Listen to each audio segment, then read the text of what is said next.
मालेगांव शहर के साबिक एमएलए और इस्लाम पार्टी के प्रमुख आसिफ शेख रशीद ने कुछ दिनों पहले एक पत्रकार परिषद में ये कहा कि मैं कुरैशियों की मदद करते रहूँगा।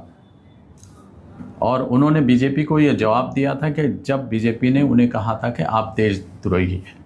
आज हमारे साथ उसी मुद्दे पे बात करने के लिए बीजेपी के जिलाई सदर कचुए सर अपने साथ में है। मैं उनसे पूछ रहा हूँ कि आसिफ शेख ने कहा कि मैं हमेशा कुरैशियों का साथ दूंगा, इसका आप क्या मतलब निकालें?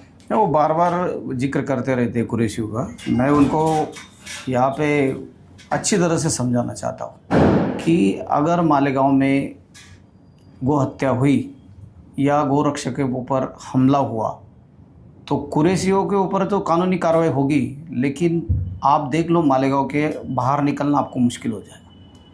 ये इसके पहले जो भी हुआ ना वो हमने मतलब सहन कर लिए। अभी आइंदा ऐसा नहीं होगा।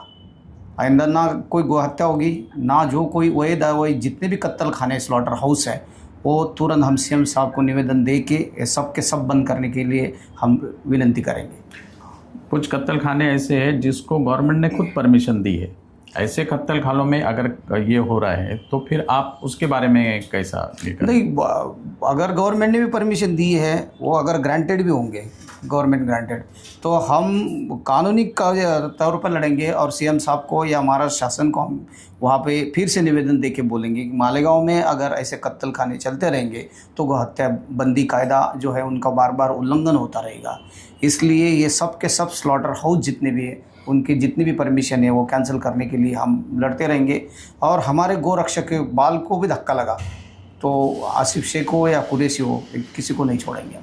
आसिफ शेख हमेशा से कुरैशियों के बारे में बोलते हैं।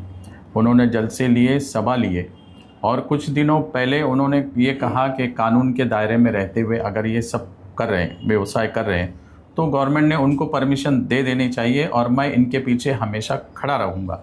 ये एकदम साफ लफ्ज़ों में उन्होंने कहा। तो हम भी साफ लफ्ज़ों में बोल रहे हैं, तुम्हारी परमिशन लेने के लिए ट्राई करो, हम तुम्हारी परमिशन रद्द करने के लिए ट्राई करेंगे। और अगर बाकायदा तुमने किसी कदम उठाए तो उसके अंजाम भी देख लो। सीएम साहब ने विधानसभा में खड़े होकर कहा था एक सवाल के जवाब में कि गौ तस्कर जो है उनके खिलाफ में अब मकोका लगाया जाएगा। यह सिर्फ विधानसभा में घोषणा हो गई, लेकिन इस पे अमलबजावनी अभी तक हुई नहीं है। वही तो फिर हम बार बार बोलना चाहते हैं कि पूरा हमारा डेलीगेशन जो है सीएम साहब को मिलने वाला है और जो कानूनी तौर पे जो कठोर कार्रवाई होगी इसके लिए जो भी कदम उठाए जाएंगे इनके लिए हम ज़रूर दरख्वास्त करेंगे। बीजेपी चाहती है कि मालेगांव शहर और अतराफ के इलाकों में जो स्लॉटर हाउस चल रहे हैं वो कानूनी हो या गैर कानूनी हो, इनको बंद कराने की कोशिश बीजेपी की तरफ से की जाएगी। वो सीधे सीएम साहब से मुलाकात करके ये मुतालबा रखेंगे। इत्तेहाद टाइम्स की ये रिपोर्ट आप देखते रहिए।